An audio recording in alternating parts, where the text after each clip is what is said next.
20 सितंबर को विश्व rabies day मनाया जाता है। श्वानों के ही साथ अन्य जानवरों के काटने या उनके संपर्क में आने की वजह से ये बीमारी होती है। इस बीमारी के बचाव का सबसे आसान जरिया वैक्सीनेशन है। भारत में ज्यादातर ये बीमारी श्वानों के काटने की वजह से होती है। इस जानलेवा बीमारी से बचाव के लिए सरकार द्वारा खास अभियान चलाया जाता है। बावजूद इसके लापरवाही या नजरअंदाज किए जाने के चलते ये बीमारी जानलेवा भी साबित होती है। नागपुर में आवारा श्वान एक बड़ी समस्या है। ये चर्चा के केंद्र में भी है। नागपुर महानगर पालिका के मुताबिक वो लगातार श्वानों पर एंटी रेबीज वैक्सीनेशन अभियान चला रही है। 1 सितंबर से इस वर्ष के शुरू किए गए अभियान के अंतर्गत 20,000 से अधिक आवारा श्वानों का वैक्सीनेशन किया गया है। रेबीज जानलेवा बीमारी है और इसकी वजह से देश में करीब 20,000 लोगों की मृत्यु होती है। सबसे अधिक मामले श्वानों के काटने की वजह से होते हैं। इस बीमारी से बचाव का सबसे अच्छा जरिया वॅक्सिनेशन है।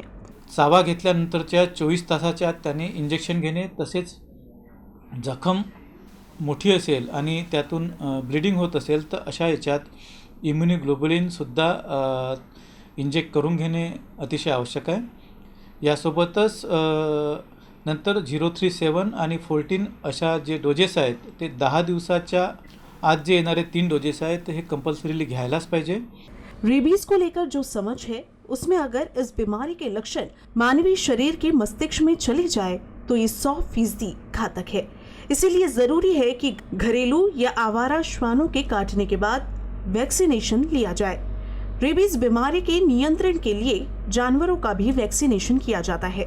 नागपुर में इसके लिए खास अभियान शुरू है, जिसके अंतर्गत अब तक 20,000 से अधिक आवारा श्वानों का वैक्सीनेशन किया जा चुका है। रॅबीज आजार कंट्रोल व्हावा याकरिता नागपूर महानगरपालिकेद्वारे 1 सप्टेंबरपासून मोकाट श्वानांना अँटी रॅबीज व्हॅक्सिनेशनची कॅम्पेन राबविण्यात आलेली आहे। या कॅम्पेनमध्ये जवळपास 20,000 श्वानांना अँटी रॅबीजचं लसीकरण देण्यात आलेलं आहे। ही मोहीम वर्ल्ड वाईड व्हेटनरी सर्व्हिसेस तसेच लोकल NGO यांच्या सहकार्याने यांच्या मदतीने नागपूरमध्ये ऑर्गनाईज करण्यात आलेली होती। ती मोहीम आज त्या मोहिमेचा समाप्त होत आहे, परंतु भविष्यात आम्ही आणखी त्याला एक्सटेंड करण्याचा महानगरपालिकेचा प्रयत्न आहे।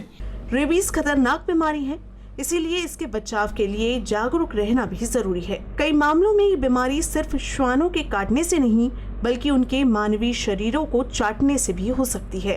कुत्र्याची लाळ त्या मनुष्याच्या त्वचेला लागलेली आहे। त्या त्वचेवर जर जखम असेल आणि त्या जखमेतून जर ती लाळ त्या आतमध्ये पोचत असेल, म्हणजे रक्ताच्या संपर्कात येत असेल, तर त्याला रॅबीज होण्याची शक्यता असते। परंतु एखाद्या मनुष्याला जर अशी कुठलीही जखम नाही आणि रॅबीज असलेल्या श्वानांनी जरी त्याला त्याची लाळ लागलेली असेल तर अशा परिस्थितीमध्ये रॅबीजचा धोका नसतो। रेबीज को लेकर भारत चिंता करने वाला देश है। एशिया क्षेत्र में इस बीमारी से होने वाली मौतों में 50% मृत्यु भारत में होती है।